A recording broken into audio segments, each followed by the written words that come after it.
श्री गणेशाय नमः।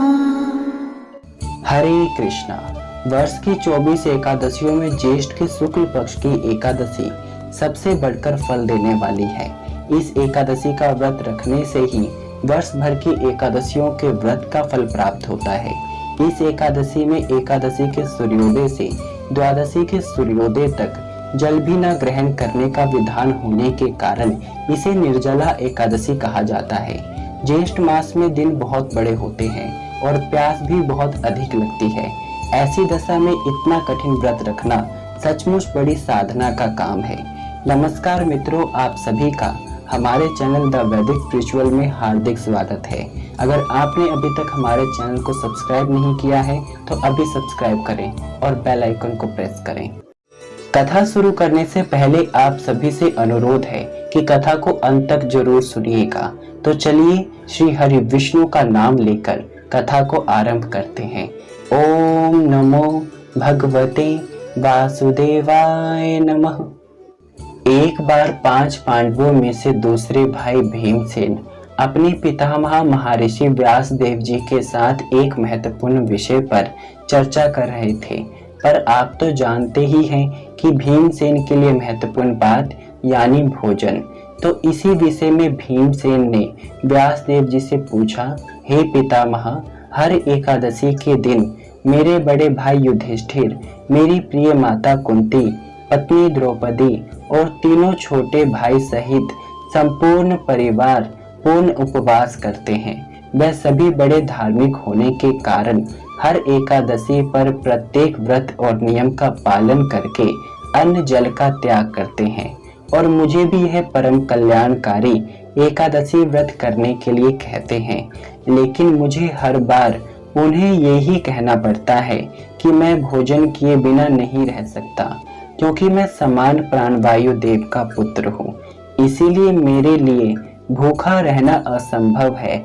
मैं बड़े से बड़ा दान दे सकता हूँ, अनेक सामग्रियां लाकर उससे भगवान केशव की पूजा कर सकता हूँ, लेकिन एकादशी के दिन बिना कुछ खाए व्रत करना मेरे लिए असंभव है। क्या कोई ऐसा मार्ग है जिससे मुझे एकादशी व्रत नियम और उपवास भी न करना पड़े और मैं वैकुंठ लोक को भी प्राप्त करूं? तभी सभी शास्त्रों के ज्ञाता वेद व्यास जी मुस्कुराए और उन्होंने कहा, हे भीमसेन, अगर तुम नरक लोक से बचना चाहते हो और स्वर्ग लोक जाना चाहते हो तो तुम्हें प्रत्येक मास में आने वाली दोनों एकादशी का पालन करना ही चाहिए। ये सुनकर निराश हुए भीम ने कहा, पितामह, मेरी व्यथा सुनिए। भोजन किए बिना मैं एक क्षण भी नहीं रह सकता, तो फिर पूरा दिन में बिना कुछ खाए पिए उपवास करूं, ये तो असंभव है। उसके बाद भी भीमसेन ने अपने पेट में छिपे हुए अग्नि के विषय में विस्तार पूर्वक बताया। उन्होंने कहा, हे महामुनि, भगवान विष्णु से ब्रह्मा जी उत्पन्न हुए, ब्रह्मा से अंगिरस, अंगिरस से बृहस्पति, बृहस्पति से सामयु और सामयु ही अग्निदेव के पिता हैं। अग्नि मुख्य रूप से 3 प्रकार की होती है।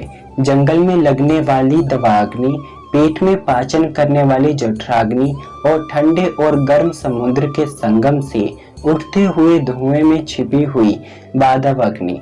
इन तीनों में से जठराग्नि का एक और नाम वृक है, जो कि अत्यंत शक्तिशाली है, और यही वृक अग्नि सदैव मेरे पेट में प्रज्वलित रहती है। जब तक मैं पूर्ण संतुष्ट होकर भोजन ग्रहण न कर लूं, तब तक वो शांत ही नहीं होती। ज्यादा से ज्यादा मैं एक बार उपवास कर सकता हूँ। इसलिए आप मेरे पर अनुग्रह करें और मुझे किसी ऐसे व्रत के बारे में बताएं जिसे करने से मुझे बाकी सारी एकादशी का फल प्राप्त हो जाए। मैं पूर्ण निष्ठा से उसका पालन करूंगा और फिर मुझे आशा है कि भगवान नारायण की कृपा मिलेगी और मैं भी आध्यात्मिक जगत में प्रवेश कर सकूंगा। भीमसेन की बात सुनकर जैसे व्यासदेव जी उसके धैर्य की परीक्षा ले रहे थे, वैसे उन्होंने फिर गंभीर वाणी में कहा, हे राजन, वेद और शास्त्रों में मनुष्य के लिए अनेक व्रत, जप, तप और नीति नियम दिए हुए हैं, लेकिन कलयुग के अंदर कोई भी मनुष्य इन सभी नियमों का पूर्ण निष्ठा से पालन नहीं कर पाएगा। इसलिए अब मैं तुम्हें एक अत्यंत सरल उपाय बताता हूँ, जिससे कलयुग का मनुष्य दो छोटी सी तपस्या करके बड़ी सरलता से सारे सुख समृद्धि प्राप्त कर सकेगा। जैसा कि तुम जानते ही हो, सारे वेदांत का सार श्रीमद् भागवतम में छिपा हुआ है और इस श्रीमद् भागवत का सार भगवान श्री कृष्ण को शरणागत होना और उनकी प्रेमा भक्ति से सेवा करना है। और इसीलिए व्यक्ति को मास में 2 बार आने वाली एकादशी का पालन करना चाहिए, जो कि उसे इस भक्तिमय सेवा के मार्ग में आगे बढ़ाने में सहायता करेगी। बस इतना ही सुनना था कि भीमसेन के धैर्य के सारे बाण टूट गए और अत्यंत बौखलाकर उसने कहा, पितामह, मैं क्या करूं? महीने में 2 बार उपवास करके भूखा रहना मेरे लिए असंभव है। कृपया आप मुझे साल में 1 दिन ऐसा बताएं जिसमें मैं उपवास करके सारे पुण्य फल अर्जित कर सकूं। और तब श्री व्यास देव जी ने कहा, हे वायुपुत्र, अब ध्यान पूर्वक सुनो। अब मैं तुम्हें एक ऐसे व्रत के बारे में बताने जा रहा हूँ जो सबसे पवित्र और मोक्षदाता है।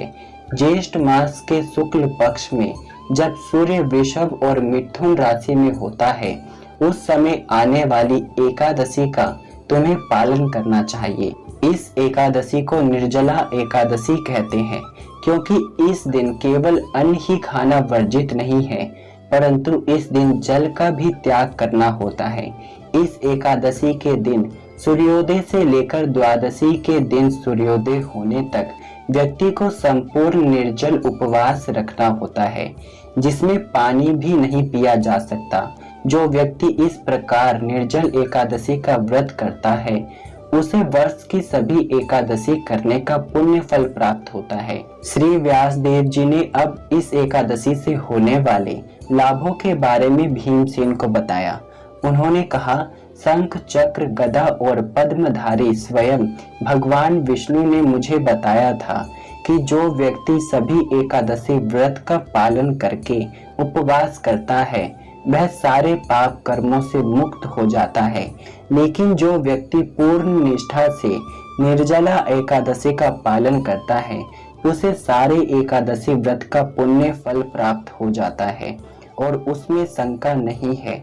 सिर्फ यही नहीं, इस एकादशी के लाभ के विषय में व्यास देव जी आगे कहते हैं कि जो व्यक्ति अपनी इंद्रियों को नियंत्रण में रखते हुए पूर्ण श्रद्धा से इस एकादशी का पालन करता है, उसके सुमेरु या मंदिराचल पर्वत जितने बड़े से बड़े पापों का भी नाश हो जाता है और उसे वैकुंठ की प्राप्ति होती है। जो व्यक्ति अमावस्या के दिन सूर्य ग्रहण काल में अपने पितरों का श्राद्ध करता है, उसे अत्यंत पुण्य फल की प्राप्ति होती है। लेकिन जो व्यक्ति निर्जला एकादशी का पालन करता है, उसे भी यही पुण्य फल प्राप्त होता है।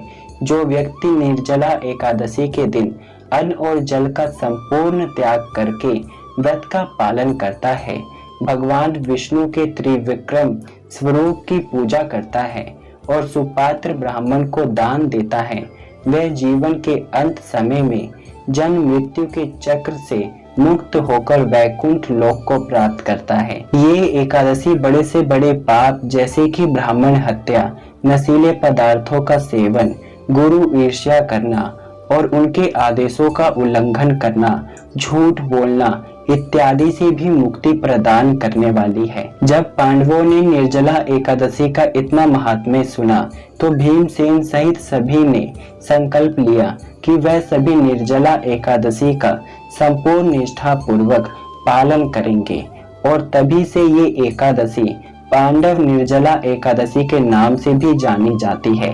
लेकिन अब यहाँ प्रश्न ये उठता है कि एकादशी का पालन हम कैसे करें, इसमें हमें क्या करना चाहिए और क्या नहीं करना चाहिए। तो चलिए अब हम आपको इस एकादशी का पालन कैसे करें उसके विषय में बताते हैं। सबसे पहले तो ये एकादशी भारत के समय अनुसार अत्यंत गर्मी वाले मौसम यानी ज्येष्ठ मास में आती है, जिसमें ऋतु अनुसार हमारे शरीर को पानी की अधिक मात्रा की आवश्यकता पड़ती है। लेकिन इस व्रत में हमें पानी का भी त्याग करना है, तो इसलिए प्रत्येक व्यक्ति को अपने शारीरिक क्षमता के अनुसार इस व्रत को करने का संकल्प लेना चाहिए। एकादशी के दिन व्यक्ति को ब्रह्म मुहूर्त में उठकर स्नान इत्यादि कर्मों से निवृत्त होकर भगवान श्री कृष्ण की मंगला आरती करनी चाहिए अथवा उसका दर्शन करना चाहिए। इस दिन ज्यादा से ज्यादा मात्रा में भगवान के नाम हरे कृष्णा महामंत्र का जाप करें। पूरा दिन हरि कथा श्रवण और कीर्तन करें। संध्या समय में भगवान के समक्ष कीर्तन कर सकते हैं और दूसरे दिन सूर्योदय के बाद पारण समय देखकर अपना व्रत खोलें। इस दिन घड़े में पानी भर के दान देने की महिमा है और इसके साथ सुपात्र ब्राह्मणों को अपनी क्षमता अनुसार दान दक्षिणा भी देनी चाहिए। वैष्णवों या ब्राह्मणों को संतुष्ट करने के बाद व्यक्ति को अपने इस व्रत का पारण करना चाहिए। पारण के लिए जगन्नाथ जी का प्रसाद या कोई भी अन्न ग्रहण कर सकते हैं। अब हम बात करते हैं कि इस एकादशी का पालन करते समय हमें क्या नहीं करना चाहिए। सबसे पहले एकादशी के एक दिन पहले यानी दशमी के दिन संध्या के बाद भोजन ना करें। अगर संभव हो तो एकादशी के दिन ज्यादा गर्मी वाली जगहों पे या बाहर जाने से बचें। अपने आप को ठंडे स्थानों पर रखें। ज्यादा थकाने वाले कार्य ना करें।